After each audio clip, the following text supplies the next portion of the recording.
Football മത്സരത്തിനിടെ super studio മലപ്പുറത്തിനെതിരെ foul വിളിച്ചതിന് റഫറിക്ക് ക്രൂരമർദ്ദനം. വള്ളിക്കുന്ന് സ്വദേശി AK മുഹമ്മദ് റിഷാലിനാണ് മർദ്ദനമേറ്റത്.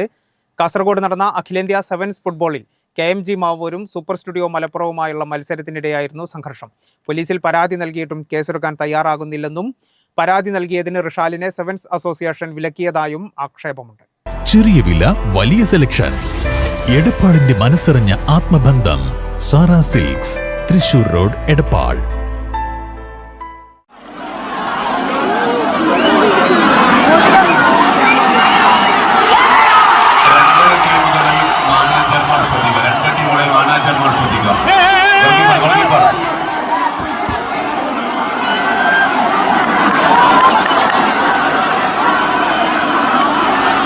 രണ്ട് ടീമുകളെയും മാനേജർമാർ ശ്രദ്ധിക്കുക. മത്സരത്തിന്റെ സുഗമമായ നടത്തിപ്പിന് വേണ്ടി സഹകരിക്കുക.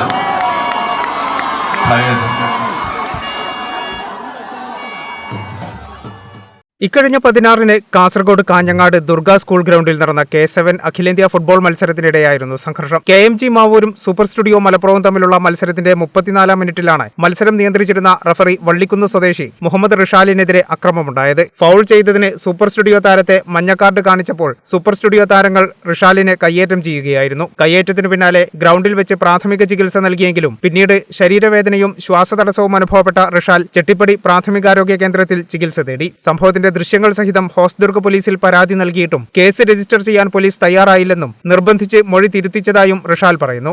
എസ്എഫ്ഐയുടെ ഭാഗത്തു നിന്നുള്ള അറിയിപ്പ് പരാതി പിൻവലിച്ചാൽ മാത്രം ഇനി തുടർന്നുള്ള കളിക്ക് പോസ്റ്റിംഗ് നൽകുകയുള്ളൂ എന്നുള്ളതാണ്. പിന്നെ ഇതിലെനിക്ക് പരാതിയുണ്ട്. എനിക്ക് നീതി കിട്ടണം എന്നുള്ളതാണ് എൻ്റെ ആവശ്യം. പിന്നെ ഈ ഒരു വീഡിയോ തെളിവുകൾ ഉണ്ടായിട്ട് പോലും നീതി കിട്ടാത്ത ഒരവസ്ഥ, പോലീസ് സ്റ്റേഷനിൽ കേസെടുക്കാത്ത FIR ഇതുവരെ രജിസ്റ്റർ ചെയ്തിട്ടില്ല.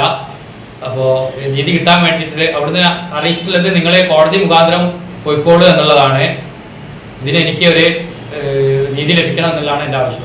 അതേസമയം പരാതി നൽകിയതിന് റിഷാലിനെ സെവൻസ് ഫുട്ബോൾ അസോസിയേഷൻ വിലക്കിയതായും ആക്ഷേപമുണ്ട്. പരാതി പിൻവലിക്കാതെ റഫറിയായി വിളിക്കേണ്ടെന്ന അസോസിയേഷൻ തീരുമാനം അറിയിച്ചതായും റിഷാൽ ആരോപിച്ചു. ഫുട്ബോൾ മത്സരങ്ങളിൽ റഫറിക്ക് നേരെ കയ്യേറ്റം നടക്കുന്നതായി നിരവധി വാർത്തകൾ പുറത്തുവരാറുണ്ട്. ഇതിനിടയിലാണ് പരാതി നൽകിയിട്ടും കേസെടുക്കാതെ പോലീസും പരാതി നൽകിയതിന് അസോസിയേഷൻ പ്രതികാര നടപടിയും എടുക്കുന്നതായി ആരോപണം വരുന്നത്. കേരള വിഷൻ, തിരൂരങ്ങാടി.